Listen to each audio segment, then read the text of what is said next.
Welcome to my magic guide. I wasn't going to do a magic guide, but my boy Verified said, Tymierrr, you have to do one. Verified also is a very good Spider-Man main. You guys should definitely check him out. Now in this guide, I'm going to help you guys hit Grandmaster solo queuing Magik only. Diving isn't just going in and just swinging and praying for a kill.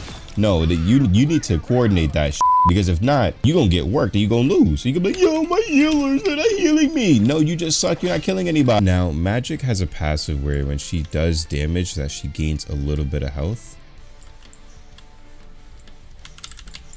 So this is something that you really want to utilize when you are 1v1ing somebody. With Magik, she really can 1v1 anybody in the entire roster. Black Panther, you may have a little bit of trouble, but everybody else, she has a bigger advantage. Now let's go over some combos with Magik.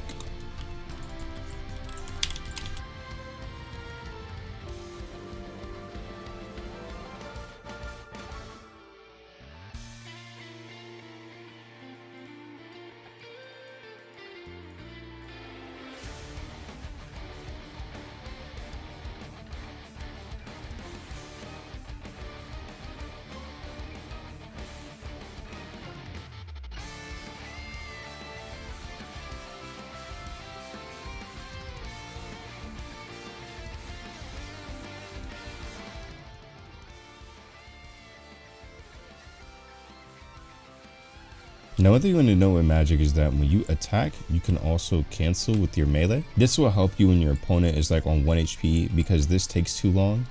Holding your left click takes way too long, so it will be fast. You just do that if they're on 1 HP. Attack, melee, but make sure that your attack goes fully throughout first, and then you press your attack key, because if not, you can cancel that and it won't do any damage. For you to get out with Magik, I recommend using this move right here and then this right here, because this right here, you could just get hit by anybody. This doesn't have any invincible frames, whereas this has invincible frames, but it's only when you're in your teleport. So let's say this is an enemy in that you're both low, but you want to play your life and play safe. What I would recommend you doing is using this to get around the corner and then using your dash to really get out, because your dash is really fast and they can't hit you when you are using your teleport. So what I would do is I would teleport like that and then use that, and that way I can get out without getting hit. You always want to make sure that you always have at least one of your cooldowns, especially when it comes to your get out tool, because if you can't get out, you are going to die.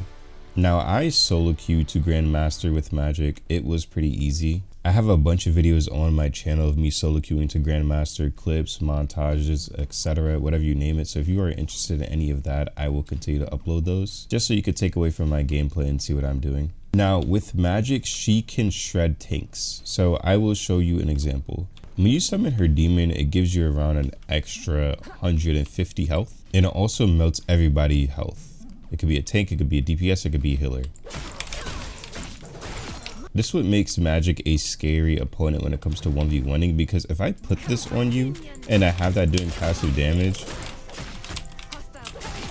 you can see that my health is going up while his is going down. So essentially you can become a healer while you are fighting somebody. So if I put this on you, then it's just fair game for me. With this demon, you always want to make sure that you have it on somebody, especially if you are playing with people who are not good at healing, because you could become your own healer temporarily. Granted, it's not going to be as good as getting healed, but it's something. Now what I like to do is, let's say these are two opponents. One's a tank, one's a healer, one's a tank, one's a DPS, or it doesn't matter what any role they are. There's something, right? Two people. What I would do is I would put my demon on this person and go and fight this person. Because when I am taking away your health like this on this person, they are distracted by that. And I can use them as an extended healer. When I put my demon on them, I can use them as an extended healer, because they are passively giving me health. They're going to be distracted by that demon. You would be surprised at how many people get distracted by this thing. They'll be distracted by that while I am fighting their teammate. And this is really good when you're going against a healer, because you could put this on somebody else who is not a healer, and you could fight their healer. And they're like, yo, I need heals, I need heals. And your team could end up targeting the other person while you are killing the healer.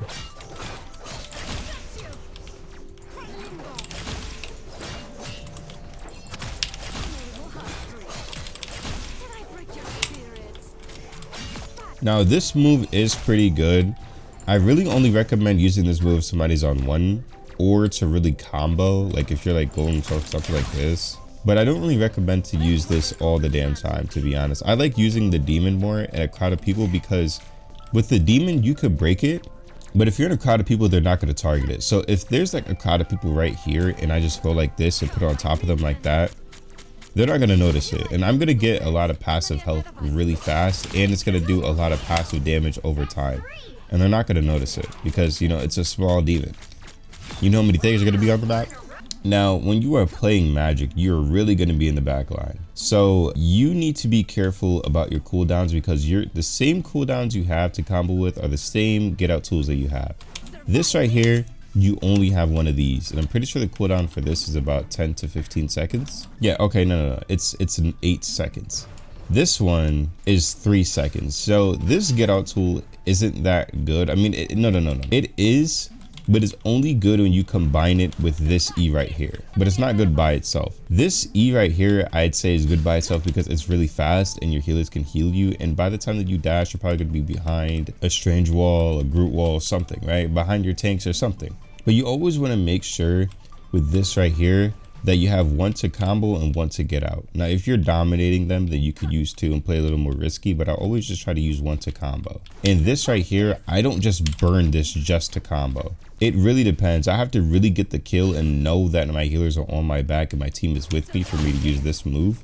Because if not, I'm just gonna be a sitting duck. I'm probably just gonna have these two right here, but it is easy for them to hit me. Granted, they can't hit me when I'm teleporting, but they can still hit me when I'm in and out. Now, playing with your team is essential.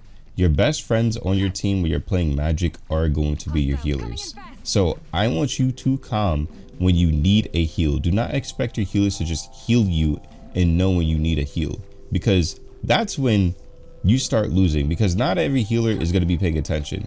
I'm not going to lie. I used to scream at my healers all the damn time. And then I hopped on healer and just realized how more chaotic the game was compared to when I'm just playing a tank or a DPS. So please work with your healers and just be like, yo, I need a heal, or just go back to them. That's another tip, is that when I am low and I need a heal, I will literally go back in my healers and look at them in their face and be like, yo, can you heal me? And then I'll go back to fighting. Do not just expect your healers to automatically heal you. Communication goes a long way with your team. Now, you will hear that in every single guide, but I'm telling you, that is what made me rank up. Communication made me rank up. I used to think it was a whole lot of BS. It wasn't. Even if your teammates aren't calming, I'm telling you, if you are calming, they are listening to you. If you're like, yo, strangers one, they'll switch to you that strange. Your Groot is one, they'll switch to the group. They may not be calming, they may be mad, but I'm telling you, if there's any chance of winning, that they're gonna start listening to you and you'll start winning. I promise you. If you guys want to see more Magik gameplay of me, please leave a like, comment, subscribe. I upload videos like this daily. If you guys want to see a more in-depth guide on how to dive with Magik, then please leave a like, comment. So when it comes to diving, you want to make sure that everybody on your team knows that you're going to dive. Do not just expect everybody on your team to know that you're going to dive. Let everybody on your team know, because if you do end up making two people one, or end up making the healer one, your teammates have to know that. Do not expect everybody on your team to know that somebody is going to die. You have to tell them. So let's say that this is a Neymar and this is a Luna. I'm gonna put my demon on the Neymar and fight that Luna, or vice versa, because Neymar is more of a bigger threat to you than Luna is, because he is just Neymar. He counters every dive. So if I do put this demon on him, Neymar cannot beat you on a one-on-one. He just can't. What Neymars typically do when they start losing is go into that little floaty thing, and then they want their healers to heal them. So let's say this Neymar's low, you're beating him in a 1v1, right? And then he starts floating into his little bubble. That's gonna leave the Luna at a disadvantage, because now she's just looking in the air trying to heal the Neymar. So you could be like, Neymar one. Switch to the Luna and kill the Luna, because the Luna's too focused on the Neymar. Diving isn't just going in and just swinging and praying for a kill. No, you need to coordinate that shit, because if not, you gonna get worked and you gonna lose. So you can be like, yo, my healers, they're not healing me. No, you just suck. You're not killing anybody. But you need to know who to dive on and why. You can be like, okay, this is Neymar. He's gonna fly up. This is Luna. I'm gonna kill this Neymar. Oh my God, the Neymar flies up. All right, Luna, you're dead. And then the Neymar can't get healed. Okay, Neymar, you're dead. Boom. Just like that. Loki put his little thing up. Loki, okay, now it's time to kill you. Oh, Loki switched off. He's running the heals. Okay, well, now you're dead. Right now with Magik, this is my favorite move to get shield. It gives way more than this. This gives around 20, while this gives around like 150, and it also melts. So you really want to use this move as an extended heal. Now with this move right here, you don't want to aim it anywhere to the left of them. You want to make sure it's on the right side of their body. So you can put it like off like right here, or you could just put it on the right of them, kind of like this. Just make sure it's on the right side. You don't want to make sure it's on anywhere on the left side because you're going to miss. Now these tips definitely help. Now these tips is how I ranked up to Grandmaster so easily. Again, shout out Verified for making me make a guide, because he was like, yo, you need to make a guide, bro. You're GM now. Like, you could really talk that shit. And I was like, all right, bet. But yeah, if you guys enjoyed this video, please leave a like, comment, subscribe. I will be uploading videos like this daily. I will upload some Magik gameplay so you guys can really take away from my gameplay and apply it to yours. Yeah, I really appreciate it, boys. Thank you so much for tuning in. Peace.